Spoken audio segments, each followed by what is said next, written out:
All right, we're, we're live. What's up, everybody? Thank y'all for waiting. Yeah, had some problems behind the scenes, but thank y'all for being in the chat already. Shout out to Artunes, Reese, Justin is lost. Heard he's a cool guy. This guy reporting me for clickbait. Shout out to you. And Andrew. Thank y'all for being in the chat. You can report people for clickbait? Who knows, dude? That's a new one on me. I don't know, man. That's awesome. Somebody told me the other day that they were going to submit a YouTube video complaint about me to YouTube. Apparently, you can submit videos to YouTube now instead of uploading. Just straight up submit them. What's up, Sandman? Cool. All right. How you doing, bro? Let's submit them. What up, Cooper? All right, we got some great news. Honestly, some really important stuff to talk about today. And Obsession didn't even see this stuff from yesterday, so we'll get his reaction real quick.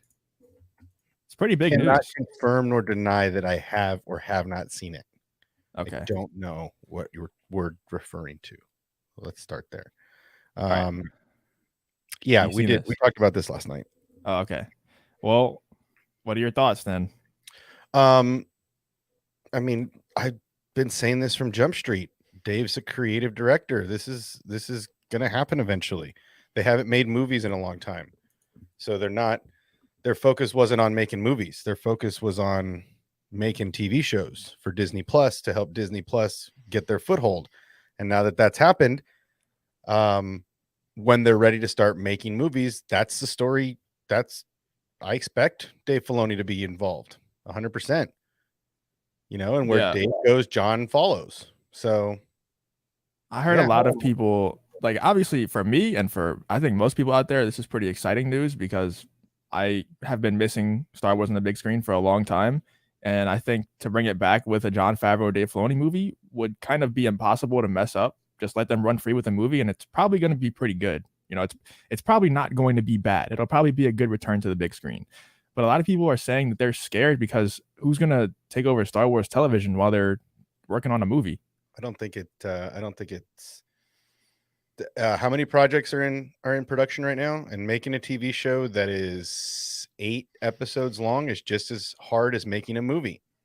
And furthermore, I think it's harder than making a movie because there's how many directors on the set, or how many directors involved in all these different, on Mandalorian, what were there, 6?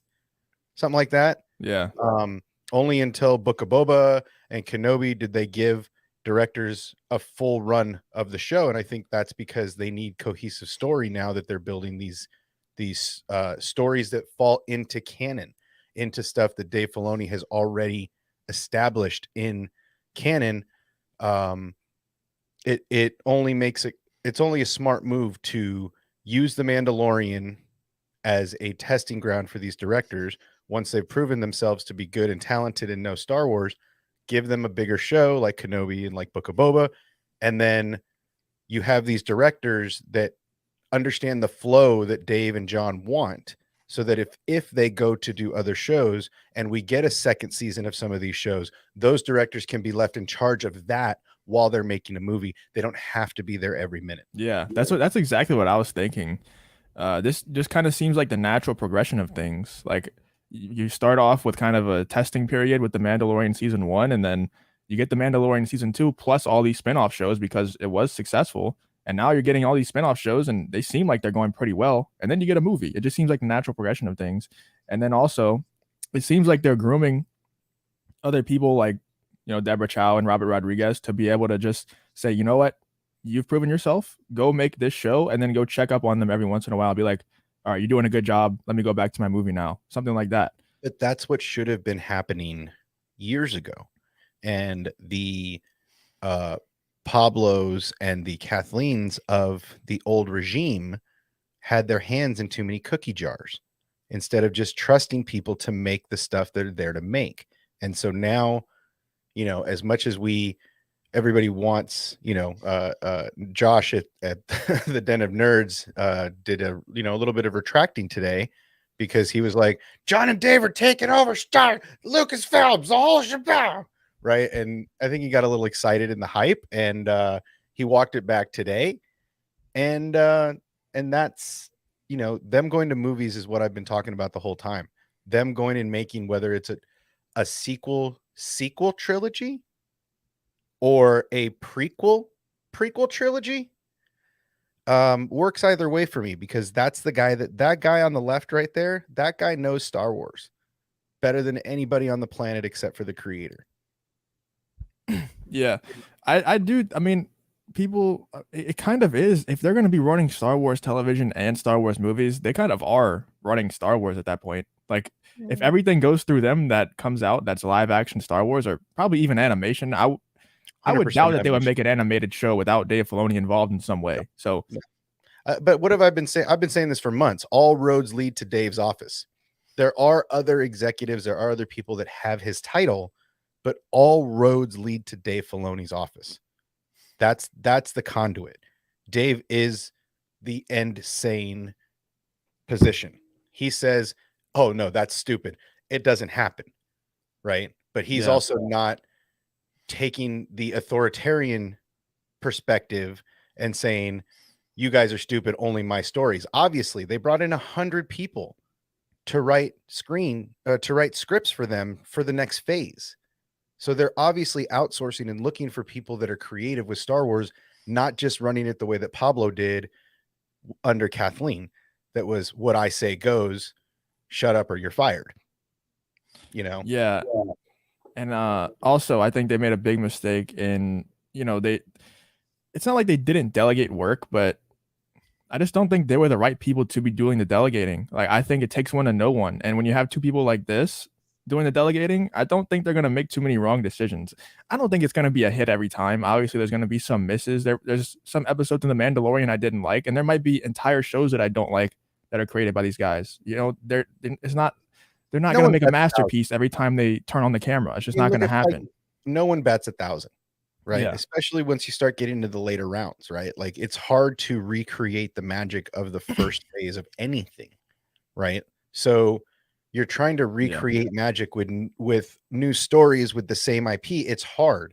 These guys have successfully done it, and like I said, Dave Filoni is the future of Star Wars, and I don't think he wants to be CEO of Lucasfilms, and nor do we want him to. We want him in the mix. We want him in the producer's room. We want him in the story rooms, bouncing from room to room to make sure everybody's following the path, instead of him being a CEO, then reporting to a board of directors, and then it all becomes about him making the organization money. So yeah, as much as everybody's pipe dreams, and I hate to crush everybody's dreams so early in the day, but we don't want either of these guys as CEO of Lucasfilms. You don't. You want no, somebody that is good with money. You want somebody else. If you don't like Kathleen, you want somebody that knows how to make money for the franchise, and let these guys do what these guys do. yeah. I mean, if there's one thing that Lucasfilm got right with with everything that has ever come out so far since the Disney purchase, it's the marketing of the movies. It's been good. Well, maybe the marketing for like the High Republic has been a little iffy. It's been just strange.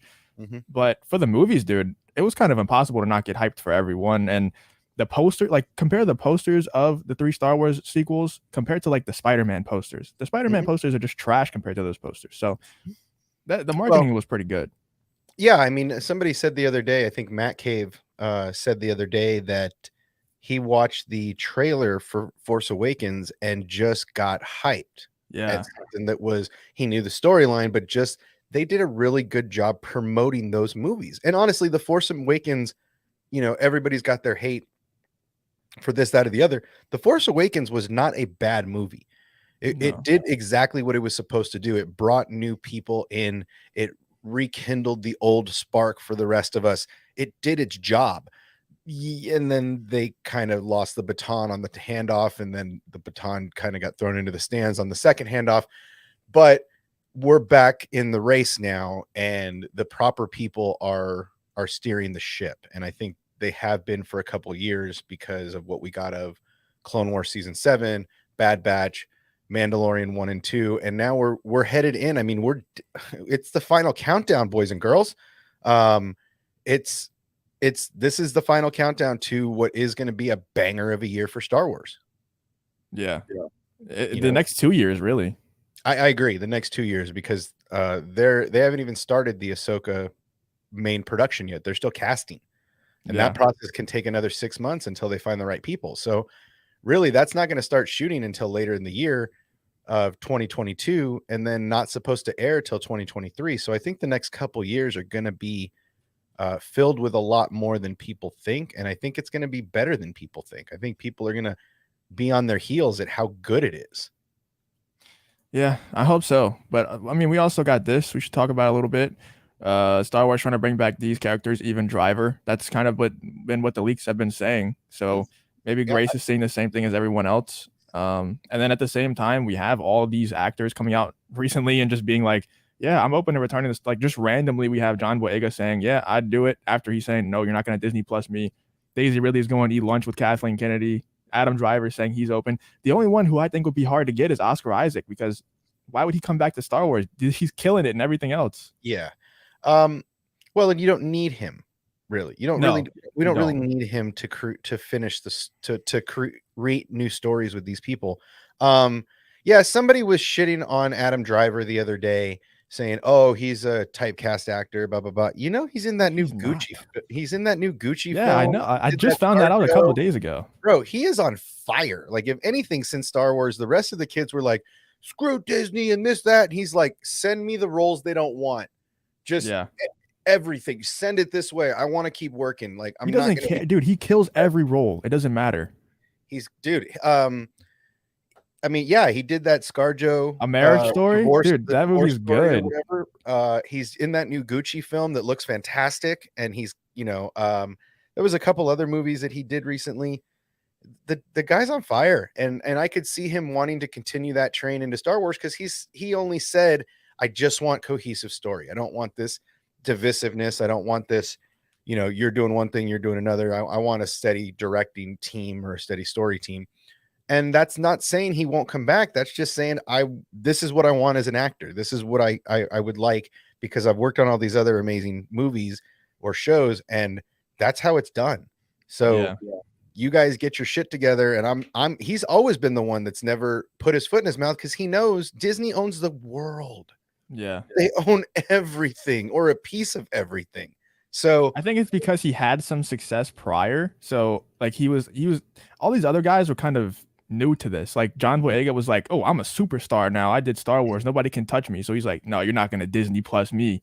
Yeah. And now you look like an idiot, because now not only are you really not working, but Disney Plus is not an insult anymore. Like streaming is not an insult anymore. Right. A-list actors are seeking streaming deals. Like Netflix is getting so many big name actors for these movies. Apple, I mean, just look at the Apple lineup. Look at the Netflix, look at the Amazon lineup, the stuff that they're Pratt's over at Amazon doing stuff over there. Big names are streaming is not a joke anymore. I mean, that's oddly enough, that's a large part of what that strike stuff was about. Was, that's not experimental stuff anymore. That stuff's making billions of dollars a year, and it's not an experimental thing anymore. And the actors are now starting to figure out that that's where the money is, because that's where they can get seen, especially in today's market, right? People aren't going to the theaters like they were. They're staying home and watching from home. So you can't say you're not going to Amazon Prime me, or you're not going to Disney Plus me, or you're not going to Hulu me. People want to get that stuff now, because those companies are making hand over fist. Yeah. It was such a stupid statement at the time, and it aged horribly. Like horribly. Because like I said, it's not even just because in the desert of Tatooine. Horribly. Like horribly. The Last Duel was the latest of his. I thought, didn't House of Gucci come out after The Last Duel? The Last Duel is coming out now. Both of them are coming out now. So it's almost like he did back-to-back movies, or he was like, I thought The Last Duel was already out. Is it out, or then it just came out? Because Gucci's not supposed to come out, I think, till next week or the 17th. Because the 17th is the next big box office drop, right? That's Spider-Man. That's all. Everything's coming out and being. Boba comes out a week later, 10 days later. So December is going to be a good month, but it's a major lack of Star Wars movie in there, though. Yeah, I can picture me walking into the theater on December 17th and. Or December 16th, and it's like all cold outside, and I'm walking into the movies, and I'm like, damn, man, I just want to see a Star Wars movie right now.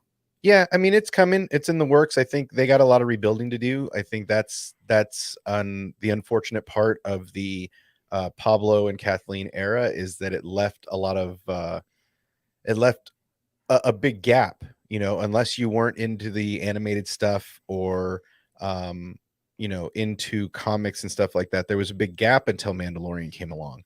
And so a lot of people are kind of disconnected and itching for that, but they're doing a lot of rebuilding right now. They're building you the universe they're rebuilding the universe that's going to give you the movies you want.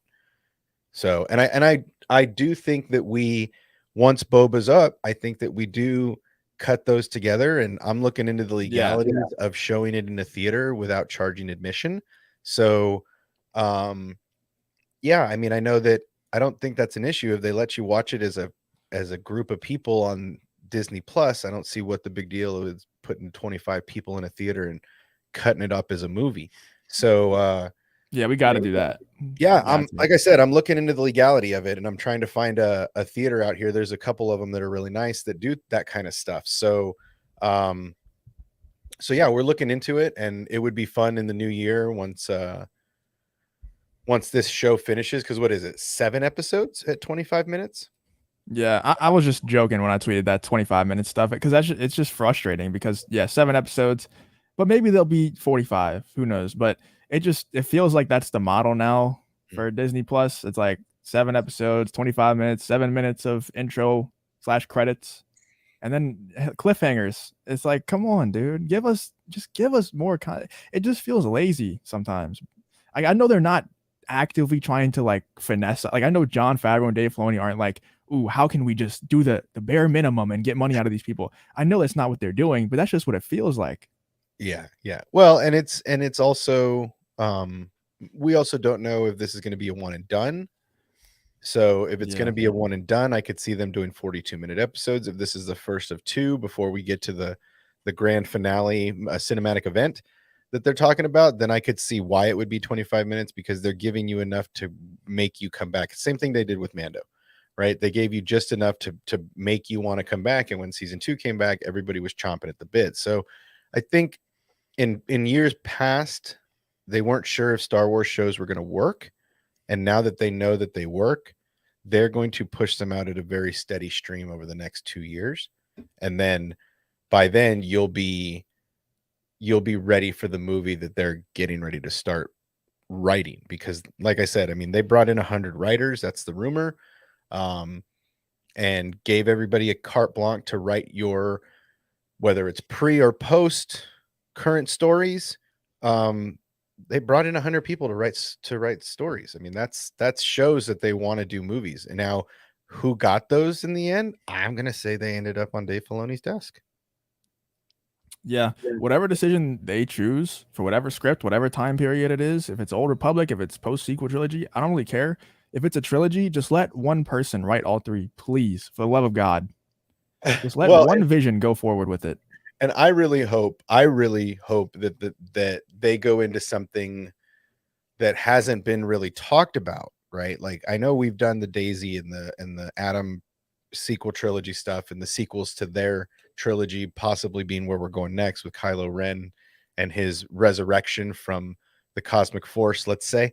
I would really like to see them kind of rope-a-dope us, to be honest. I would like them to say, hey, we're shooting this post sequels, blah, blah, blah, over here. And meanwhile, they're shooting Plagueis. Like I think that would be the best use of this opportunity. If you're going to make a trilogy, give me the Plagueis, give me the birth of Darth Sidious trilogy. Give me that in 3 stories, right? Yeah. That's the kind of stuff I, as a fan, want to see. No, I think everybody could get behind that because that's a story that's untold, but we got hints of it here and there. Yeah, it's familiar. It's familiar. It's a familiar story enough where you can get hype about it, but it's also very much room to tell a new story that we haven't seen before. It's kind of like Rogue One situation. Like we kind of knew what happened a little bit, but there's definitely a movie that could be made out of it to fill in the gaps. Right. And I think that's I think that would be the move. I think if Dave and you know, John, and then with always the assistance of George in the background, I personally think that could be the best course of action because it puts us in the time frame of the Republic and the Sith building their, I mean, and I'm talking, give me Plagueis from Tenebris, right? Give Yeah. me the Tenebris stuff in the early days, right? Give me the duel of apprentices, right? Show me him winning his seat and his master getting taken out. Like, show me all of this meat, show me all of this gore. If you're gonna give me a movie like that, show me the violence of Anakin cutting off Dooku's head. Show me that kind of violence. Show me that kind of stuff in 2021, where everybody is desensitized by The Walking Dead and all these other shows that you see cadavers on the table, Yeah. right? You give me that that Plagueis power. Give me that Palpatine killing his whole family, right? If we can see it in primetime on ABC, why can't we see it on Disney in a movie about Plagueis? Show me Palpatine gutting his whole family and show me Plagueis walking into that scene. That's the kind of stuff that we want to see as fans. I think everybody, I don't think you could find a single fan that would say, no, I don't want to see that. I don't want to see Plagueis' story. No. Yeah, I just don't know if there's like the big like mass push for a Plagueis trilogy yet, but I definitely think that's something that they'll make eventually. But I think that the big push right now is either for, a Mandalorian universe movie with Thrawn as the villain, or an Old Republic movie or a trilogy. I think that's the two. That's what most people have on the front of their mind whenever they think of Jon Favreau and Dave Filoni doing a movie. It's mostly those two. It's like, and they're both good options. I think they're both kind of best case scenarios. Even if they go in the sequel era, I think it's still a best case scenario because they can't do any more damage. I'll tell you that. And they're going to repair the legacy of these characters. Like, I really do believe that. Like, even if it's not those two doing it, I really think they're going to go and repair the legacy of the sequel trilogy characters and of Lucasfilm as a whole and Kathleen Kennedy. I really do think that, because if she lets Jon Favreau and Dave Filoni do something in the sequel trilogy era and just totally lets them run free, even if it's not them writing or directing, even if they're just choosing who writes and directs, I think we have to give her credit for that. She like learns her lesson and she's, you know what? I'm not fit to make these decisions. Like I said earlier, it takes one to know one. They have to be able to make these hires. I think she's already let go of the reins. I think so too. And I think, like I said, I think that happened as soon as Dave got appointed creative director. I think that's when she took her step back. And I think, she's been getting the hate that she just fully deserves. But I do think that Dave's been in charge of story for a long time, and all roads lead through him. Before he's the filter to us. And if John and I don't really care what they do. I mean, honestly, I don't hate any of the movies in any ways that other people do. But for me, they're letting them tell their stories, and I think what they're building now over the next 2 years could be leading to the end game style movie where whoever the bad is in this situation, whether it's the remnants of the Empire, whether it's Thrawn and the Chist, whoever it ends up being, I do believe in the end we are going to see everything unfold on Mandalore. I do believe we're going to see all of these characters join in the end. I think the Ahsoka Sabine team is going to show up. I could see the Luke and Grogu, potentially a young Kylo Ren showing up, and that's the way that John and Dave are going to reintroduce the Kylo Ren story. And maybe we're going to get a little bit of the stuff we didn't see in the movies, and that's going to repair some of the damage done. I've been saying it for a while. I think Dave's going to fix everything and show us that Luke breaking point. I think if you see the post Luke after his temple burns, I think if you show those scenes after, and really show the conversations with R2, maybe because no one's left over a campfire of his, still watching everything burn. I think you see him program R2 to shut down because he has the map, right? I think you get to see this dialogue between two friends that have been together for his entire journey. Really, as soon as R2 showed up, that's when Luke Skywalker became Luke Skywalker, man. Yeah, and I think it would be because even Grace tweeted that Adam Driver is probably coming back for more Star Wars content, and she said it's probably going to be on Disney Plus. I think that it might be both because, like you said, I think he's probably going to get introduced in the Mandalorian somehow, or in the Mandalorian universe somehow, Mhm. and then I want to see them.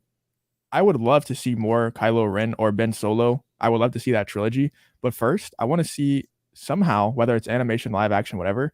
I want to see a Luke and Ben. I know it's like a pipe dream in a lot of people's eyes, I don't but think that's it is. really what I want. Like that's that's what I don't think if I could choose anything, I would choose that. I Luke don't think Skywalker, Ben Solo show. I don't think that's as much of a pipe dream as you might think. I think that actually might be episode 1 of the Dave Filoni Jon Favreau trilogy. Is the Kylo Ren Luke Skywalker story leading up to his betrayal, so to speak, the moment that Kylo goes dark side, right? Whether it was the Emperor feeding information or Snoke, twisting his mind, however you want to play that dance however you guys want. John and Dave will figure out the best way to play that. But I agree. I do think that you're going to see that. I genuinely think when all the cards are laid out, you're going to see a young Kylo Ren, a young Grogu with a lightsaber, Luke and the rest of his students coming to help the Mandalorians, coming to Yeah. help Ahsoka, coming to help Sabine, coming to help Mando, with potentially Boba and Fennec showing up if they're still running around, and this interferes in their business of some, or maybe he still has a debt to pay. We don't know how they're going to write this, but I could see that happening, and that being the introduction into Luke's school, and then that being the stepping stone of showing a young Kylo Ren being given to Luke by Leia, and Han, and saying, look, you got to teach him. He's too powerful, right? We need you, the Grandmaster Luke Skywalker, to, right? That's what I've been saying the whole time. I could see them doing a lot of surgical field grade damage control here, and Yeah, a lot of people talk about those PTSD moments that we could be seeing in Kenobi. That's kind of what I want to see out of Ben Solo. I want to see him having dreams of kind of how Palpatine manipulated Anakin, kind of the same thing, like put thoughts into his head because he's a Skywalker. He probably has the same powers as same Anakin. triggers, same triggers too, man. He's an insecure boy. He's got the Yeah. same triggers as Anakin Skywalker, right? That's why he relates to him so much. Yeah. He's got so much power that's almost all on the verge of untamable. Yeah. Right? Until he tames it himself, right? Like when Anakin truly comes into his power, when we see Anakin in the 7th season of Clone Wars, when he's dodging blaster bolts as his master, one of the greatest Jedi, is kneeling next to clones, and Anakin's like, what are you doing down there? Yeah. Like he's so in tune with the living force that he doesn't have to hide from anything, right? And that's him when he realizes his potential. And I think we're going to potentially see that also in Kylo Ren. You're going to see his moments of potential, whether he bests Luke in a saber duel one day or he does something extraordinary. I think we're going to see these stories because I think that's how you repair the damage that was done by Kathleen and Pablo, right? I think these two understand, and I guarantee I put money on this, that I have no doubt that Dave Filoni and George Lucas have had multiple conversations about how can we fix this.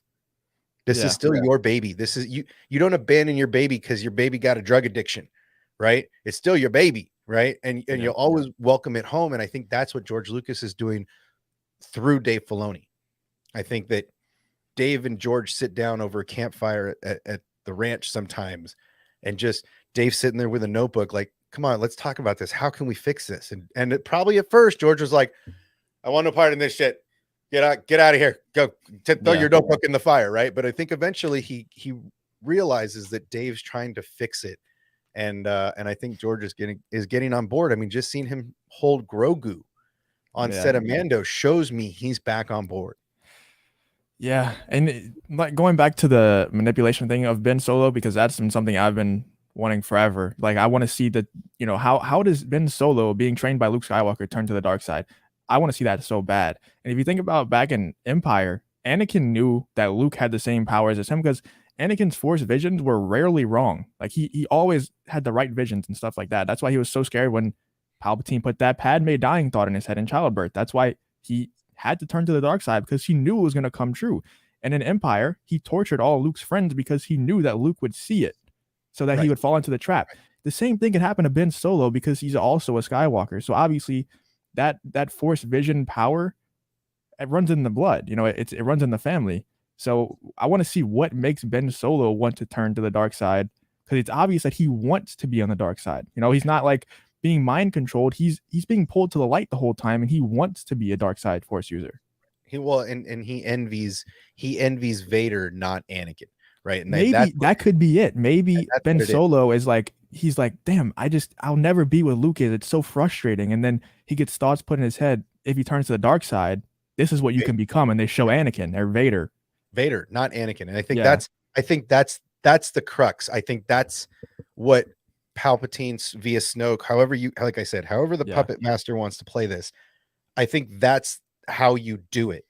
I think you show Luke as this in his dreams, in his nightmares, as this unbeatable force. Yeah. But then you see Palpatine put these scenes of Empire Strikes Back Vader just besting Luke Skywalker nonstop, right? Yeah. Without lifting his saber, right? And yeah, the saber stuff was cool, but really the scene where you see Luke taking the most damage until his mitt gets cut off is when Vader is sitting there with his saber straight up and things are just clobbering Luke from all around, and he looks like a lost kid. I think that's the scene you show a young Kylo Ren, that he's beatable, that he's bestable, but you have to be one of us.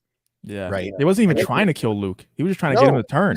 He was toying with him. He was just trying to show him, like, I am more powerful than the people that we're teaching you. Join me, right? Because with you, I know we can take him out. It could even be Vader himself talking to Ben, because Palpatine says, it was me all along talking to you. That was my voice. Voices in your head the whole time. Yeah. So it could be him. Yeah. That's true. I don't know how they're going to do that. I don't know if that's going to be something that they kind of steer away from, that Palpatine being Snoke thing. I don't know. But like I said, I don't care. If you give me James Earl Jones voicing over to a young Kylo Ren over the course of 10 years, 5 years in the story, I'm in. I think that would make it. Honestly, I wouldn't even be mad if they stayed with the Palpatine thing, because it makes sense that he would know that a Skywalker is susceptible to certain things. He's already dealt with 2 of them, you know? Mm-hmm. So and he played one of them, the more powerful, in my opinion, to the tune of a fiddle, right? Luke wasn't bested because of the love that surrounded him, especially once he found out about Leia, right? Just like, this is kind of a Harry Potter thing, but just like a mother's love, a family's love, especially to an orphan like Luke, to know you're not alone, right? To know that your father, who is now, the puppet of the master evil, but you still have a sister that loves you, right? The love of family. And that's the resounding message in Star Wars that I wish more people would get in their head, is that love conquers all, is that your hate and negativity does nothing but hold you back. And I wish people would realize that Leia and Luke realizing that they're brother and sister, that provides Luke with almost a little bit of a shield, so to speak, from the Emperor, right? Love. And that's why he played Padme almost like, that's why that Padme scene was so detrimental to Anakin, because losing Padme, losing that love that he so needed to be and to stay in the light, the same thing happened to Luke. He felt alone for so long, but once he actually found out that Leia was his sister, it's like, I'm almost protected from you. You can hurt me, but you almost can't kill me, because the love protects us. And I think that's what gave Anakin, I think that's what made him so much better. Anakin also, that's another parallel that I never even put together really, was Anakin needed someone like Padme. Luke needed someone. He felt alone. He got Leia. Anakin turned to the dark side because of Padme. And then when Luke was hiding from Vader in Return of the Jedi, and Vader mentions Leia, Luke, that's what's hiding him. That's got that rage in there. Yeah. He knew what button to push, right? Yeah. He's like, oh, I got Padme taken from me, in his mind, by Obi-Wan, right? They've twisted this as much as it was Palpatine potentially that gave the fatal blow. Yeah. in his mind, it was always Kenobi that you took her from me, right? Like that was always in his brain, and he knew if I say I'm going to take her from you, that will enrage you because you're my son. So Yeah. he mentions Leia, and Luke loses his goddamn mind, right? That's how in tune those two were as father and son, right? It's they knew each other's triggers, right? Anakin knew Luke's triggers. He could almost feel them. They were almost the same person. Orphaned, right? I would assume that Ben Solo is the same way too. Even though it's Yeah. not a direct, son of Luke, it's still, same blood. So I would assume Well, it's the same thing. and here's the kicker. Here's the unifying theme between the three of them.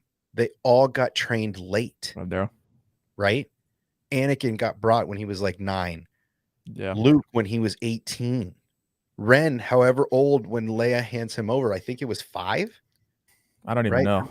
Something like that. I mean, he wasn't a youngling. He was Padawan age, right? So like he was in that weird youngling to Padawan transition, right? So it's a running theme that the Skywalker men get trained late. They are never trained from birth, from youngling status. They're always trained late, which is why they're so susceptible to the dark side.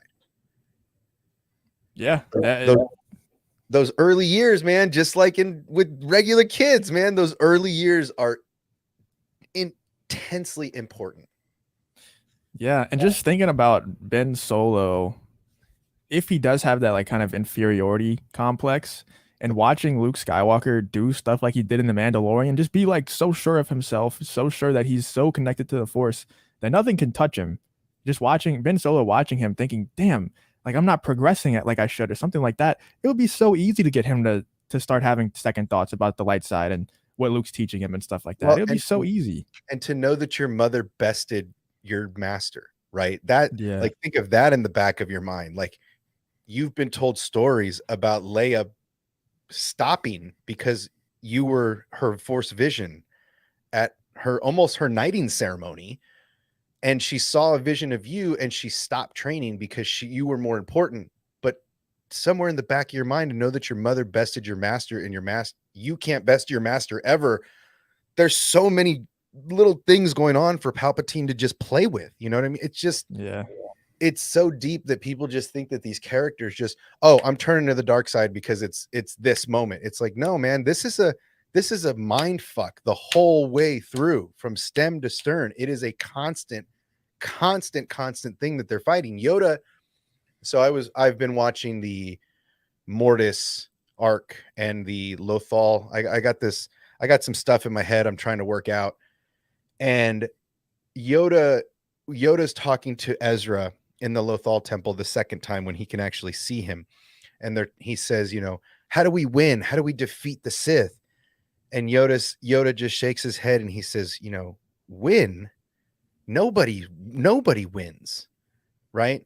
Lifelong, the journey, because Yoda starts talking about how the Jedi were arrogant and gave in to their anger and their hate, right? And that's what caused all this suffering across the galaxy, because the Jedi turned. The Jedi were actually afraid and angry and all of these dark side traits. And he says, it's a lifelong journey, Padawan. Fighting the dark side in here is a lifelong journey for the greatest of masters.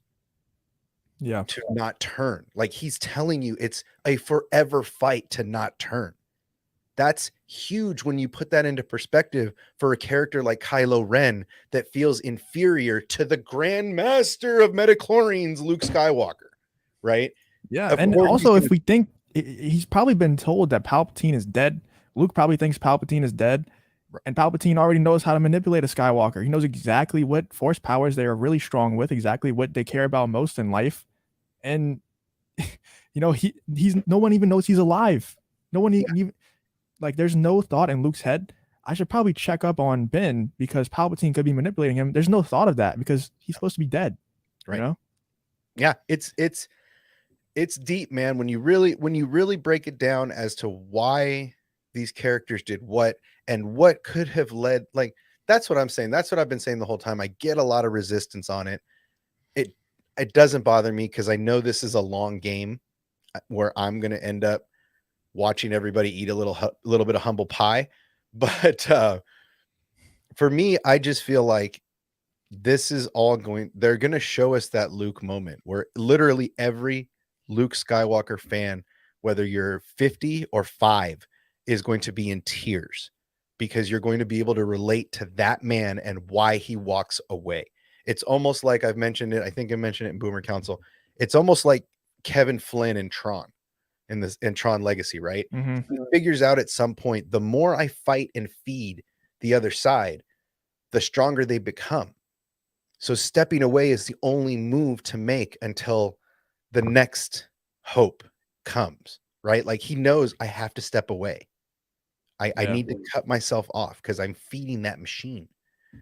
And a lot of people don't want to see Luke Skywalker have a chink in his armor, right? And that's where I get a lot of the resistance, so to speak, because no one wants to see a character like Luke be infallible.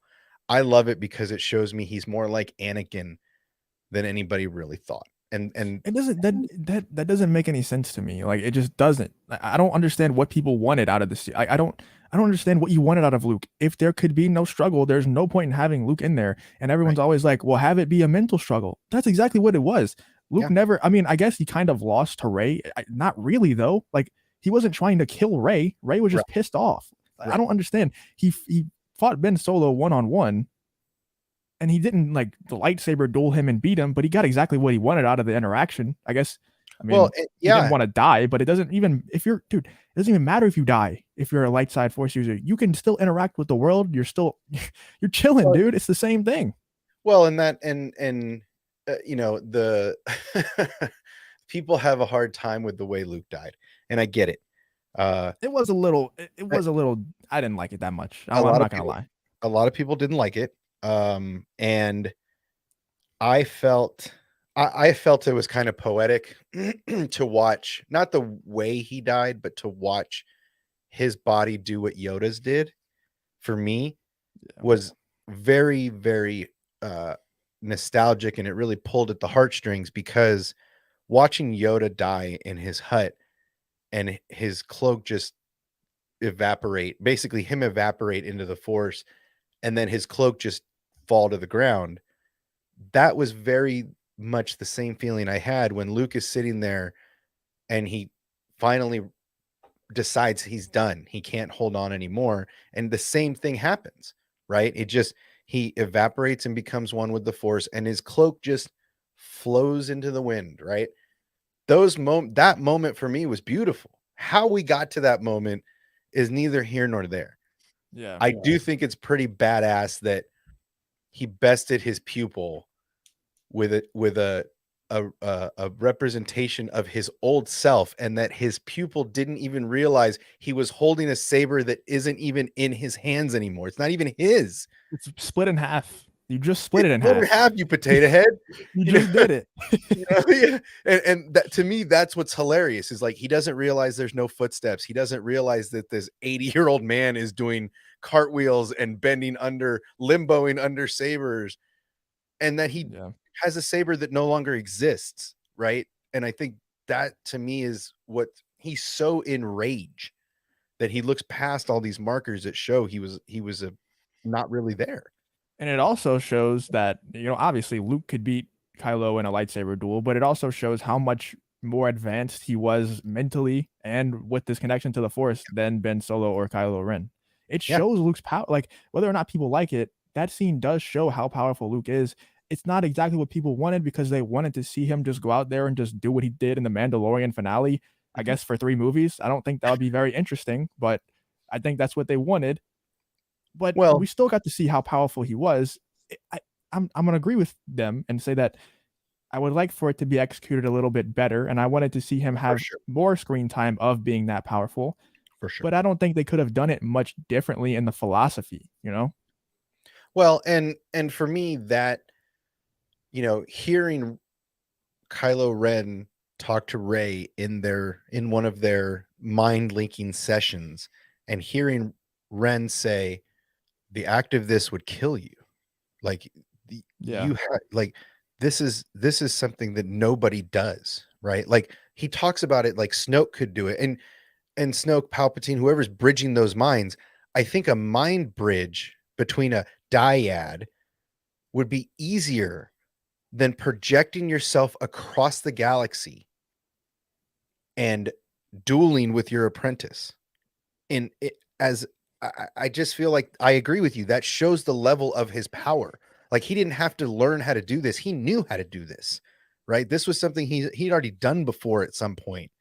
And for me, the best part of that is when Luke winks at him at Yeah. the end, right? Because he knows he can.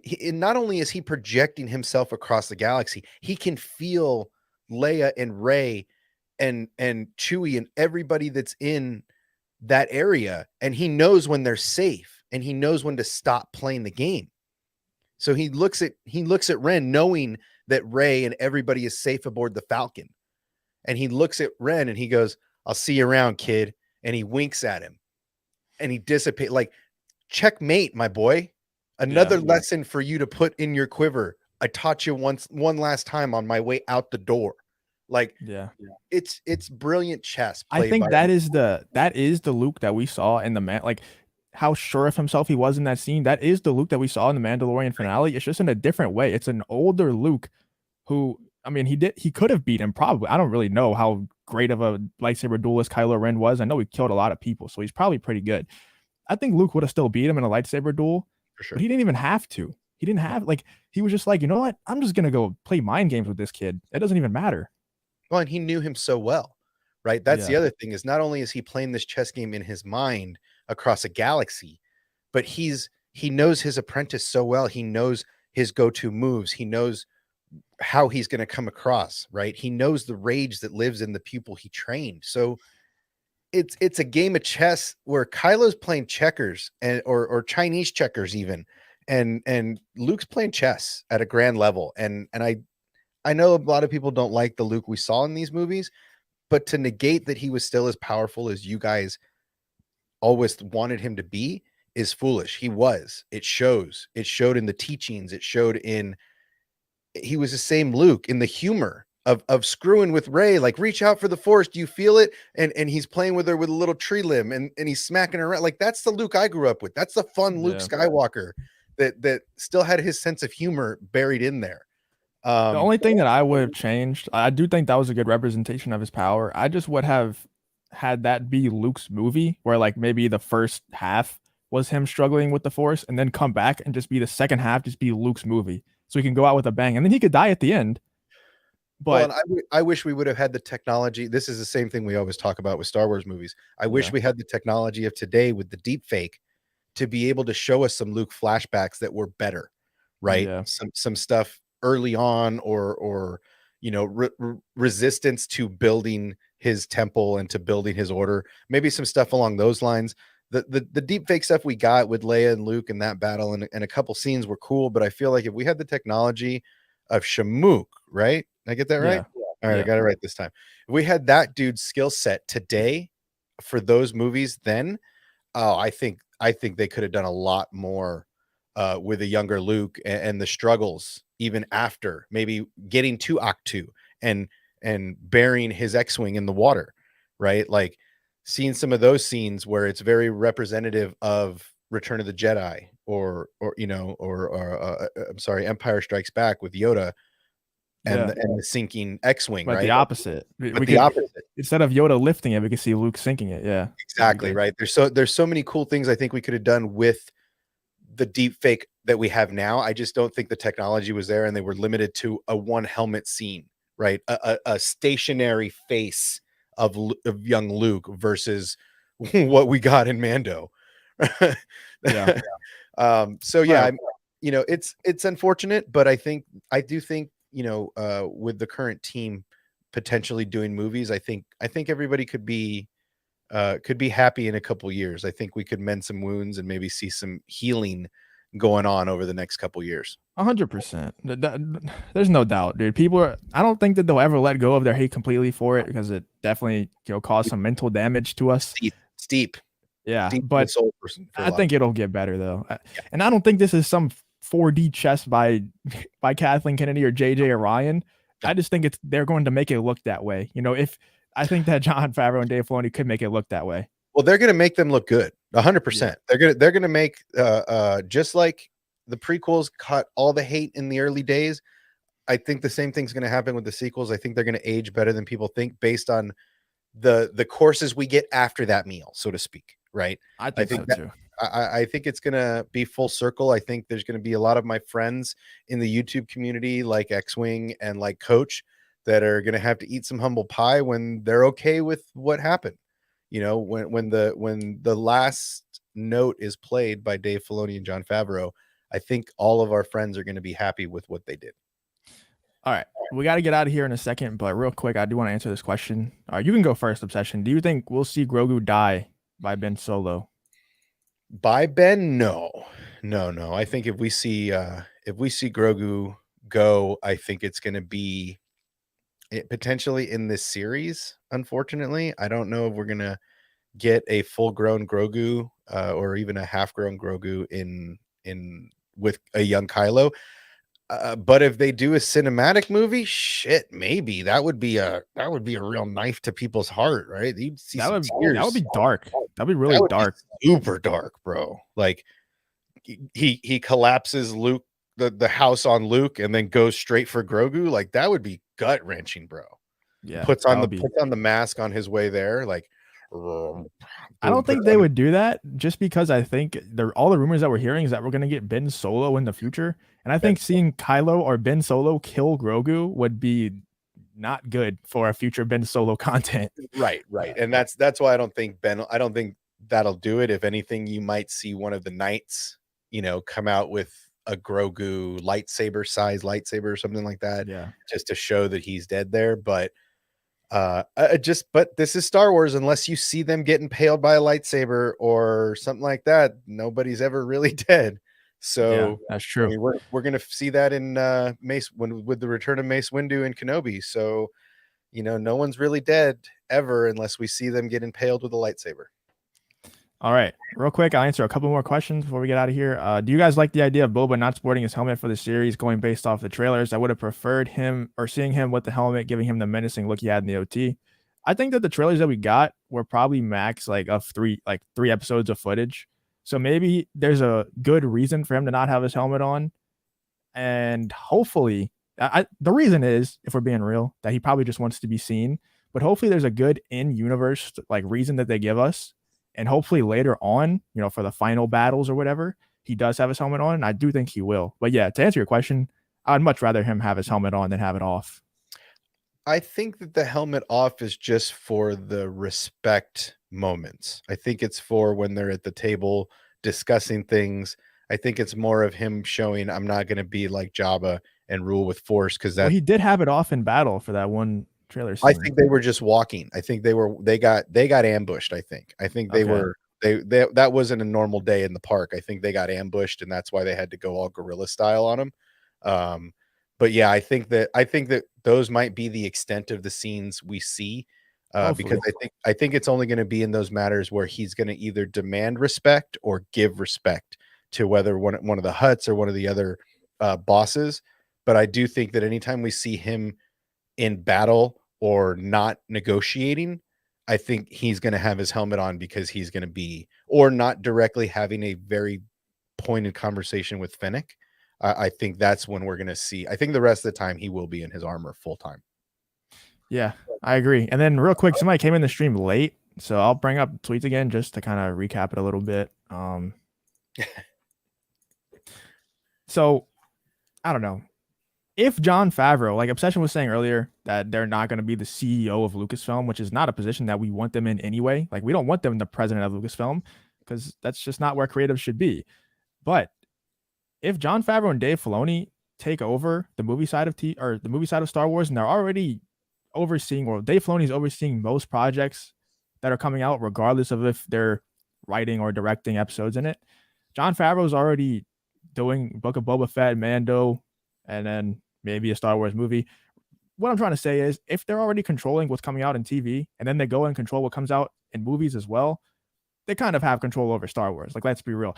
maybe they don't have control over what comes out in the comics, maybe not the High Republic, but I think that they probably will have somewhat of a say in what comes out in the comics too, because it could mess up the stories they want to tell in the future. I think they have control over Star Wars. I think it was probably Kathleen Kennedy's decision as well. She was probably like, you know what? These guys know what they're doing. I really am not fit to be making decisions that they could be making a lot better than me, and they can do it a lot easier. And she still gets all the credit because she's still the president of Lucasfilm. So it's kind of a win-win all around. That's what I think is going on. Yep, I agree. There is one thing that Daryl said that during that scene where we saw Boba, his fill of credits. He had all those credits in his helmet, so he was probably taking fealty payments from somebody on that world. So yeah, I mean that's just an example of, hey, I need a bag to hold these credits in. Here's my helmet. Not the best thing to hold your credits in, but you have pockets.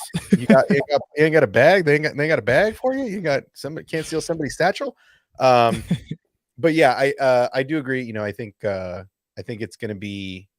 I think Star Wars has learned their lesson. I think Lucasfilm has learned their lesson, and that the CEO and the president CEO should do business transactions and not be in story meetings, and sit in the back of the room if you want to hear what's going on, but you're not allowed to raise your hand. No one's calling you from the front of the classroom.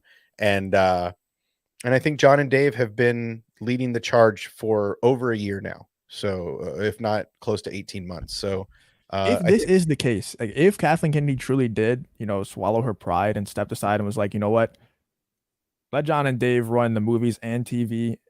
I don't know exactly what that means. Okay. I'm not in there. I don't know exactly what that means, but it looks like that's going to be the case. If she did do that, then for one, we have to give her credit. And for two, I don't want her going anywhere, because someone else could come in and be like, you know what, give me that back. I want all that.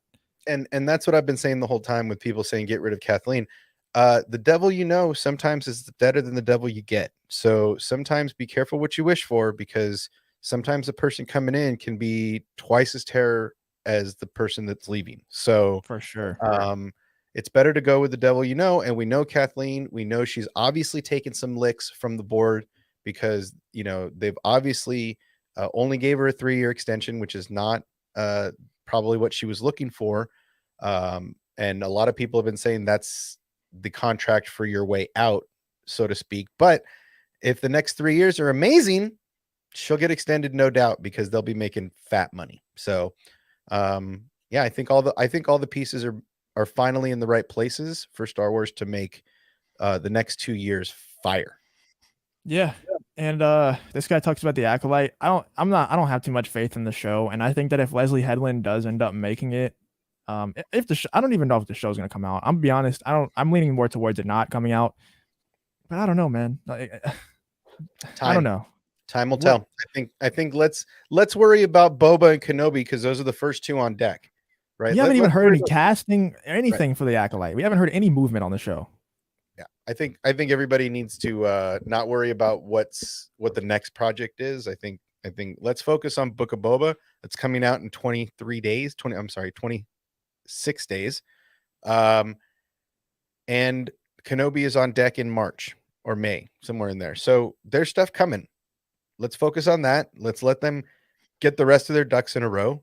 But we know that the big 4 shows are ready to go, and they're getting made. And I think we should focus on that, because that's going to take us through the whole year. We're going to get Book of Boba, Kenobi, Mando, Ahsoka, and Andor. So I think let's focus on that stuff. And then next year, let's talk about Acolyte. Let's talk about the other stuff that was on the slate that may or may not be happening. Patty Jenkins may be back by then after finishing Wonder Woman 3. We don't really know. We'll just have to wait and see. Yeah. All right. We got to get out of here real quick. Grace Randolph. Oof. People who say this think Doomcock, everything he says is gospel at the same time. It's so weird. Grace Randolph gets a bad rap for whatever reason, and she gets this stuff right in her sleep. Like she's right all the time. It's insane to me. Obviously she's wrong. What scooper isn't wrong? You know, she could be getting fed bad information, for one. For two, Hollywood is always changing. It's an ever evolving world. Think about all the projects for Star Wars that have been announced and canceled a month later. It happens all the time. So all the time. She could be right at the point of her reporting something, and then it changes 3 months later, and the end result is, oh, Grace was wrong again. But actually, she wasn't wrong. She probably got it right. Anyway, she's Yep. right more than she's wrong, and she's right a lot more than these scoopers that y'all worship for whatever reason. But appreciate everybody for being here. Thank you for all the likes. We only have 22 viewers and 37 likes somehow, so Sweet. really That was appreciate great. that. Love Yeah, it. that was a really fun stream. Thank you, Daryl. Thank you for being here, bro. Yeah, man. And yeah, thank y'all for all the comments, all the questions, all that stuff. I'll be back soon. Maybe tomorrow, maybe Monday. We'll see. Appreciate y'all.